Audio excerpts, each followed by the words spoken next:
Cards were embarrassed, or they should have been embarrassed, by getting swept at the hands of the Astros. Can they turn it around in Cincinnati? And most importantly, can they maintain first place? Find out next. We're going out today to kick out every line, take anything we want, drink everything inside. We're going till the world stops turning while we burn it to the ground at night. Cards lose 2 out of 3 in Cincinnati against the Reds, leaving them out of first place for the first time this season. Friday night, we win 4-3, and the homerless drought comes to an end. In the third, Albert Pujols drills a 2-run shot to center. Then in the fifth, Ryan Ludwig does the same, except his shot goes to right field.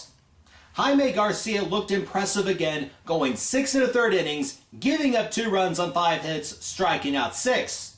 His lone blemish, a 2-run shot to Drew Stubbs in the 7th. He was pulled immediately after that and was infuriated with himself for allowing his first home run in the bigs. You gotta love that intensity and competitive drive in a pitcher. Of course, after Kyle McClellan, Trevor Miller, and Mitchell Boggs kept Cincy off the board, leave it to Ryan Franklin to make things interesting. He gives up back-to-back singles to Johnny Gomes and Jay Bruce.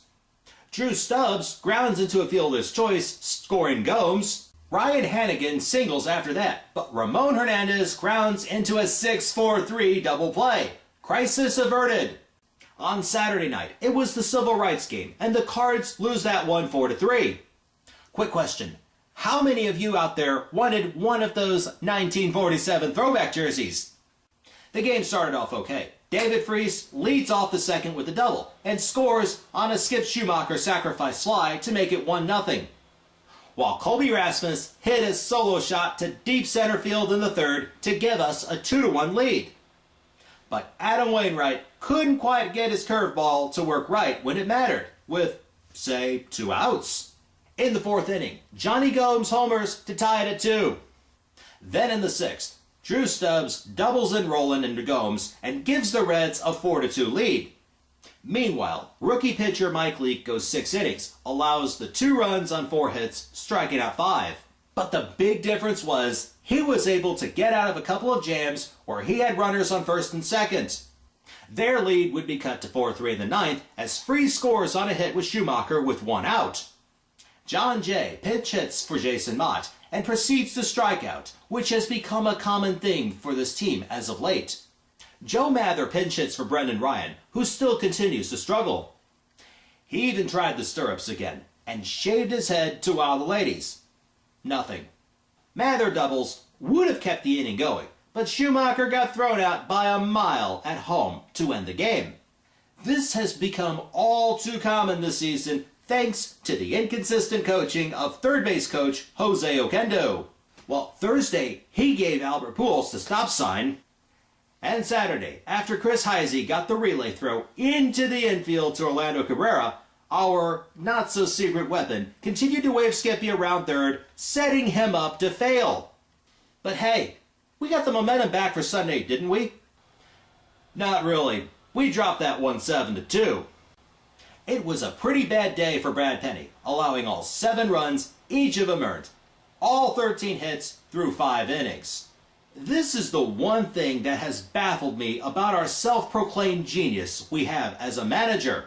Friday night, he couldn't wait to pull Garcia after giving up that 2-run shot, his only blemish of the night. But today, and come to think of it, last Tuesday as well, he leaves Penny out there to drown.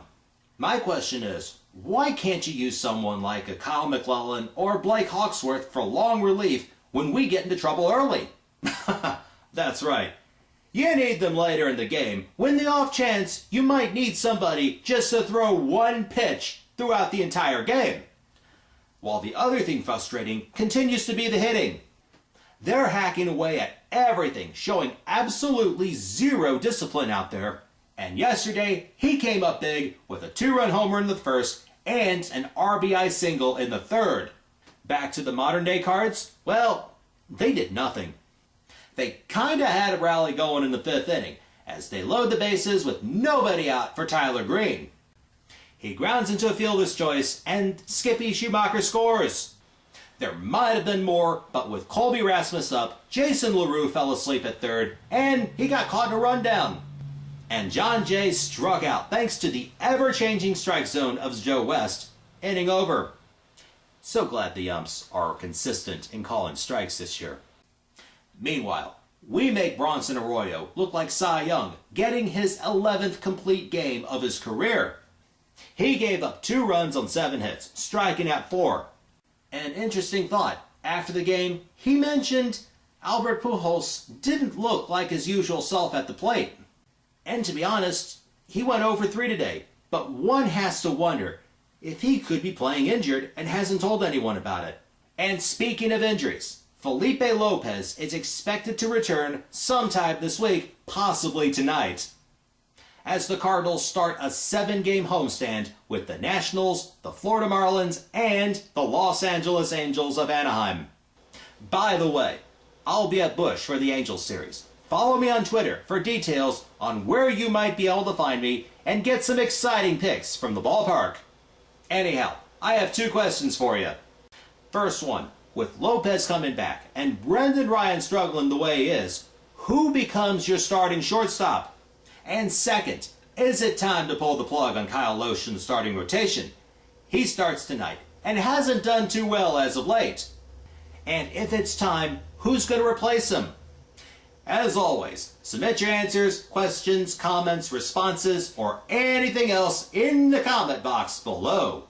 Subscribe on YouTube, follow me on Twitter, and friend me on Facebook if you can find me. Talk to you guys on Wednesday. And remember, the more she drinks, the better you look. Go Cards!